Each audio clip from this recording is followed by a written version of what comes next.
All right, so just to continue a little bit, I think that what's kind of interesting is that, yeah, at first, you see, I was listening to all my grandpa's teachings, and I was trying to understand them, and I was trying to incorporate them in, like, and utilize them. So, just like an example of that would be, my grandpa told me that let me think. So my grandpa would teach me about yeah, I don't know. Basically, I kind of described it. Like, he would teach me that the self is an illusion. One thing that, or I'll get to some of the stuff he taught me later. But I remember one time, yeah. So around this time, I was hanging out with my friend Ronaldo. We went to a party, and again, I never wanted to have sex because my grandpa taught me how the self is an illusion and how sex is self-confirmatory. But at the same time, later he would teach me. He'd be like, yeah, but there is no formula for transcending the self. And if you are not having sex in order to save the self, then that's still self-confirmatory. And that's why there is no formula for the flow. So he would teach me that later. But again, I just got confused. He would confuse me a lot because he didn't teach me good. He didn't teach me well. But but I was going to a party with my friend Ronaldo. And as I was saying, around this time, I was learning a lot from my grandpa. So my grandpa was teaching me about Jesus and stuff. But my grandpa didn't teach me, and the reason why I liked it again was because I saw myself as Jewish, and I never liked Jesus. I never liked Christianity. I always saw it as white supremacist, and I was always kind of a leftist, and I always wanted race mixing, and I was always kind of like that. So, and I saw Christianity as very white supremacist, maintaining division between the white and the brown races, which I saw more as like Islamic, and so I was very anti-Christianity and just anti-religious in general. But I was listening to my grandpa. So I was getting a little bit, trying to understand my grandpa's teachings about Christianity. So my grandpa, but he would teach me more of this later. But he would teach me basically that Jesus didn't want to be worshipped. He taught me that Jesus, when Jesus said that he's God. Yes, he is God, and that everything is God. Everything is a wave in the ocean, and the ocean is God, and you are a wave. So I like that idea. But my grandpa would teach that God is energy. Now, I remember I never really liked that idea too much because I had more, I saw reality as more like a dream, but I'll get to that. But so my grandpa's teaching me this stuff, so I like that stuff. And he's teaching me about some of the stories of Jesus, right? And I would listen. Like, one of the stories he taught me about was like Naaman. This is a story in the Old Testament when Naaman gets healed by stepping into the Jordan River. And my grandpa said that what Naaman wanted was an elaborate ritual, right? And it's something elaborate because he was a king.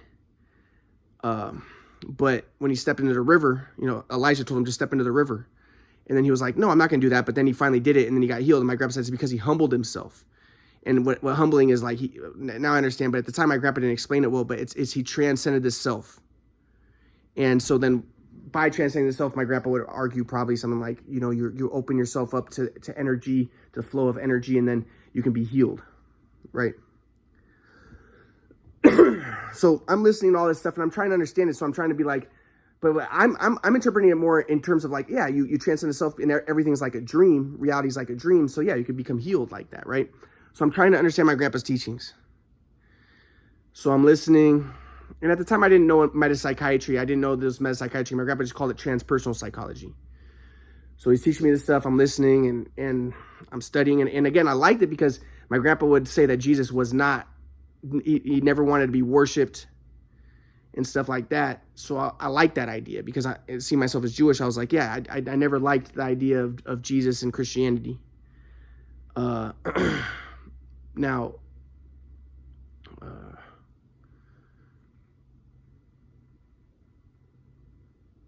so then my grandpa was teaching me, all that, okay?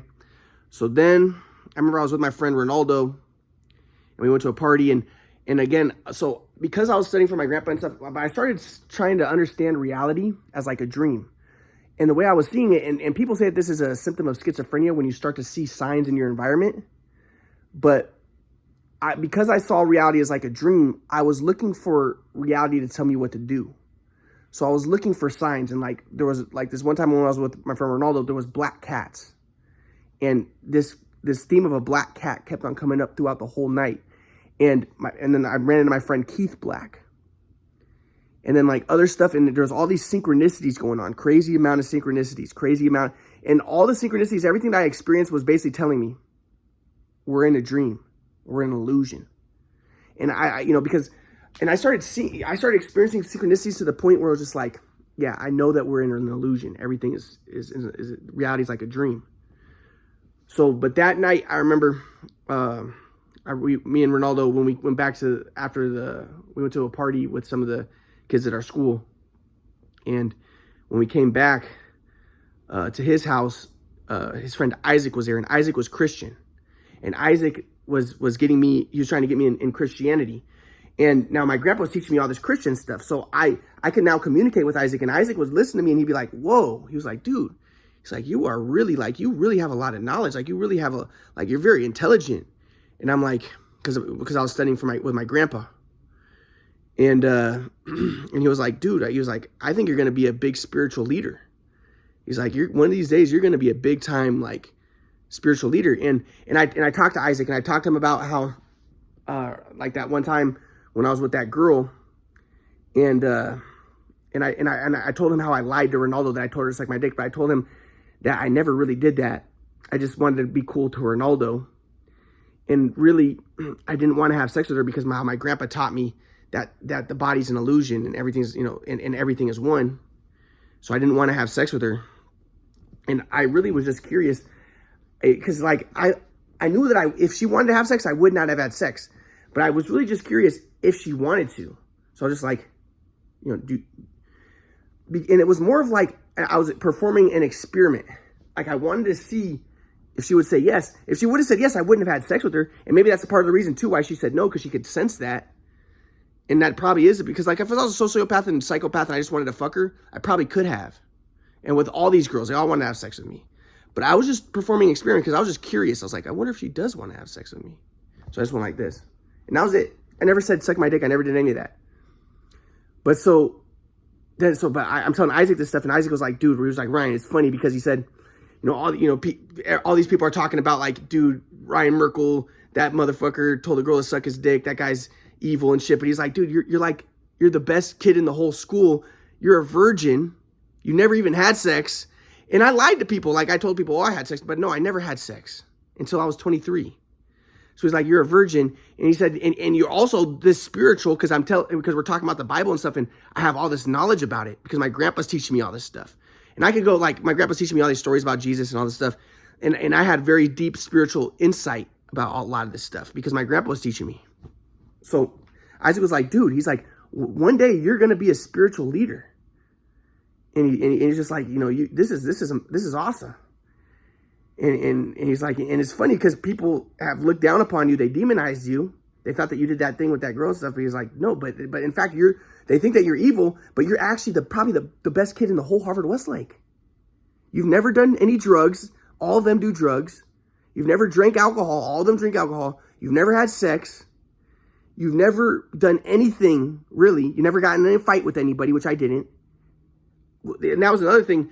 Right before, because people thought that I got in a fight too, because I stopped playing basketball. But like I said, I was being abused by my dad, and things were going really bad. And one day I was wearing my friend's headphones. I was just, but like I was playing so bad, I didn't want to play anymore because my dad messed up my shot, and so I was just out of it. And I was wearing my friend's headphones. And my friend was like, "Hey Ryan, you can't wear my headphones. You got to ask." And I was just like, whatever, okay. And then this other dude was like, I'd been rapping with him earlier that day, and I called him fat and stuff. So he was already mad at me. And then one of the kids said something like, and then the kid who I took his headphones, he kept on like bothering me about it. And he was like, He was like, dude, Ryan, why are you still wearing your jersey? Why are you still wearing your basketball jersey? It's after the game. And like I said, because I'd been being abused so much, now I understand as they talk about post-traumatic stress disorder. I was having a hard time functioning because my dad was abusing me so much because of the shoot-away machine that I was so tired and I was like out of it. So I didn't want to change my jersey. I just kept wearing my jersey after the game. But he's making fun of me. So I just went like this to him, just faking it, right? Because I've never gotten in a fight in my life. I hit one person in my life when I was like 4. When I was in the 4th grade or 5th grade. Punched someone in the stomach. That was one time. So I did this, but then the black kid who I'd been rapping against, he sucker punched me in the side of the face, and another kid sucker punched me in the side of the face. And then what ended up happening was I ended up just quitting basketball. That was my senior year of high school, but I ended up playing at UC San Diego because I had already committed to play there. But what I said, the reason why I said that I was quitting was because I was having family issues, which was true. I was being abused by my family. So, but he was like, dude, and people think you got in a fight. I didn't get in a fight. I got sucker punched 3 times. I never punched anybody. He's like, you're probably the best kid in the school, and people are demonizing you. And I was like, yeah, that's pretty good. That's a pretty good analysis. So I remember Isaac was taking me to all this church stuff.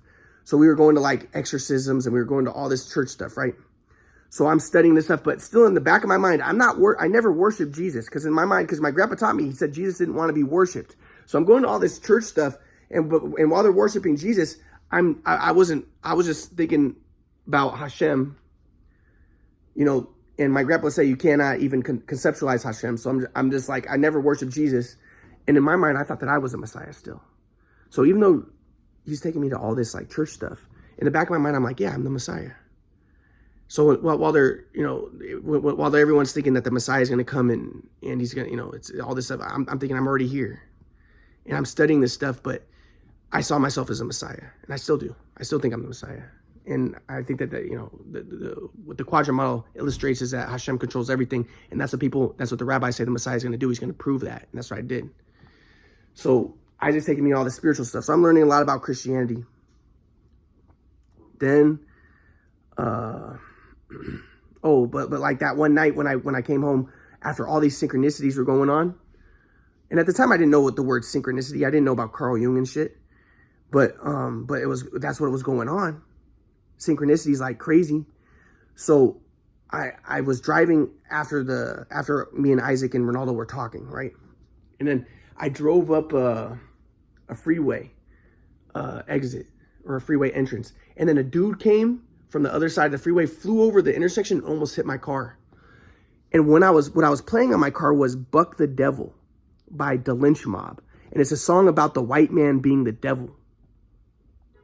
Now this is interesting because, so when I was with Isaac would talk, he was a black guy, and Isaac would talk about, he'd be like, I used to hate white people, and I used to hate Christianity, and I was like a demon. He was like, I was like a demon, but then, he said he came to the light, and now he's a Christian, and he ended up marrying a white woman. He was like, I'm a Christian, and I came to the light, and he became like a fanatical Christian. And what's interesting is he actually ended up getting temporal lobe seizures, which they say is correlated with extreme religiosity, and he was extremely religious. But we were talking, and he was telling me, he was like, yeah, Ryan, you need to get rid of all that music that you listen to, all that rap music, that gangster stuff, and he's like, that stuff is all demonic. He's like, but in my mind, I was like, nah, man. I was like, dude, you're just in the back of my mind, I was like, you're just a white supremacist. Like, you're a black guy, but you're really just a white supremacist. Like, you're a wannabe white guy. And I always, like I said, I always was kind of against white people. And now my grandpa would teach me, he would be like, yeah, transcend dualistic software. And he'd be saying stuff like that, but he never explained what it meant. But I would listen to this and I'd be like, yeah, that's awesome. More reasons why I liked my grandpa's teachings at the time. So like there were things I didn't like, but at the same time, there were things I liked. So he would say transcend dualistic software. And like I said, I didn't like spirituality because I saw it as white supremacist, like Christianity is white supremacist, because I thought it maintained the status quo, especially like the fear of the afterlife and stuff. But at the same time, my grandpa would be like, yeah, transcend dualistic software. But I didn't know what my grandpa meant. So I'd be like, yeah. So in my mind, I was like, that means race mixing. Yeah, let's not be dualistic. Let's all race mix. because I saw myself as Jewish, and I was always kind of anti-white. So, so when Isaac is talking about, get rid of all that rap music that you listen to, I was thinking to myself, I was like, yeah, you're one of those like uptight religious people. You just want to maintain the status quo, white supremacy, make everybody good boys and girls so that the status quo can be maintained. And so I was kind of like dismissing it. But then I'm driving in my car after he's telling me about, he wants me to stop listening to that rap music. And I'm listening to the song Buck the Devil. I'm not making this up. And I'm going up a freeway. And then the dude flies over the entry, right when I'm listening to Buck the Devil, Buck the Devil, Buck the Devil. And what they're saying is, fuck the white man. A car flies over the intersection, almost hits me. But like I said, I always liked the lynch mob and stuff because like Buck the Devil, because in my mind, and my dad was, it's interesting because my dad was the one who introduced me all this music. My dad was the one who always played all this music with me. And my dad was so that's interesting. But like I said, I never did anything religious in my life, but now I'm starting to get involved with the religious people, like Isaac and Ronaldo, even though Ronaldo's not really religious, and Ronaldo actually ended up becoming kind of a Satanist, like he's very anti-religious now. But the car flew over the intersection, almost hit my car as I'm listening to Buck the Devil. So I call Isaac and I'm like, Isaac, and I tell him about what happened, and Isaac was like, Ryan, he's basically telling me like, yeah, you are like,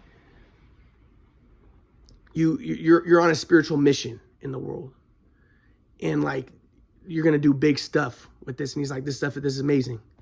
So now at the time I didn't realize it because I'm like Buck the Devil. So, but I still was anti-white. But I thought that, my grandpa's teaching me like transcend dualistic software. And I'm thinking like, yeah, let's all race mix, because I was kind of anti-white. So I'm thinking that's spiritual to want race mixing. But I didn't realize that I had an ego agenda, and because my grandpa never taught me at this time. Still, it took me years and years from then for my grandpa to start teaching me what the intricacies and the details and the deep aspects of his teachings. So, but that was something like all the synchronicities going on. And then Isaac tells me not to listen to the rap music anymore. I'm driving away from Isaac's place right when I get on the intersection of the freeway, listening to the rap music that he told me not to listen to, Buck the Devil by the Lynch Mob, which is Ice Cube and those guys. And then the car almost hits my car, flies over the intersection. And then I turned off the rap music, and I just drove the rest of the way without the rap music anymore. So, this is kind of what was going on at that time. And then, so I was kind of becoming more spiritual at that time, right? So then when I got to UC San Diego, I remember I bumped into my teammates, and they were all very religious Christians. So I had already started studying the Bible with my grandpa, and I started becoming more religious too. So, like I said, I was always kind of demonic, always anti-religious my whole life, but my grandpa was introducing me to spirituality. So when I first got to UCSD, I started to become very spiritual. So like I said before, I would tell my friends like, oh, I'm not a virgin, because I didn't want to admit it. But now when I'm with the guys at UCSD, I admit, oh yeah, I'm a virgin, whatever. Right? So, and because they're all Christians. And then so I'm going to church with them, and I'm studying with them. And then when I would study with them, they would just be amazed by my insights. Like I remember, because I would basically get teachings that my grandpa taught me. Like my grandpa would teach me about NaCl, it's sodium chloride, and those are two opposites, but and they're both poisonous by themselves. But when you put them together, synergy creates something that, salt, which is necessary. And so I'd be, expounding my grandpa's teachings to my friends as we're doing Bible studies and stuff. And they'd just be like, whoa, dude, Ryan is smart. Ryan is really smart. And they all loved me. And I'm going to all the spiritual stuff, and I was becoming very spiritual. All right. And like I said, I didn't have sex. Now, one time I was at a party, and again, I had studied the pickup artist books. So this was just an experiment. I was reading the pickup artist books, and I just wanted to try the pickup artist book. So I brought a girl into the car, and she started to give me a blowjob. But again, in my mind, I was like, don't ejaculate, because that would be sex. So I stopped. But it was just an experiment. I just wanted to see if I could do it and if that stuff worked. I was just experimenting with reality. Okay? So then another example, there was this volleyball girl, and she really liked me. So she went to my place, and she wanted to have sex, to the point where I was on top of her and I was going to have sex with her. But in my mind, I was like, don't do it. You're the Messiah. You can't have sex. And then so I froze up and I was just like, I was on top of her. But you see, again, it was just an experiment. I wanted to see if I could have sex with her. And I was on top of her naked. I was going to have sex with her. But then I stopped. I froze up. Because I'm telling myself, I'm the Messiah. You can't have sex. And also, I'm afraid of STDs and stuff. But mainly, I was like, yeah, you're the Messiah. You can't have sex. So then, so I didn't have sex with her. And then, so she's laying there and she's like, and also, I didn't know where to put my penis. Because I never had sex before. But regardless, I still didn't want to do it. So she's just like laying there, and then she pretends to get a phone. No, then either she pretended or she got a phone call from her mom, and she's like, "Oh, I gotta go, Ryan." I was like, "Okay, bye." I was happy that she had to go because I didn't want to have sex with her. Because in my mind, I'm like, "You're the Messiah. You can't have sex, Ryan." So I'll continue.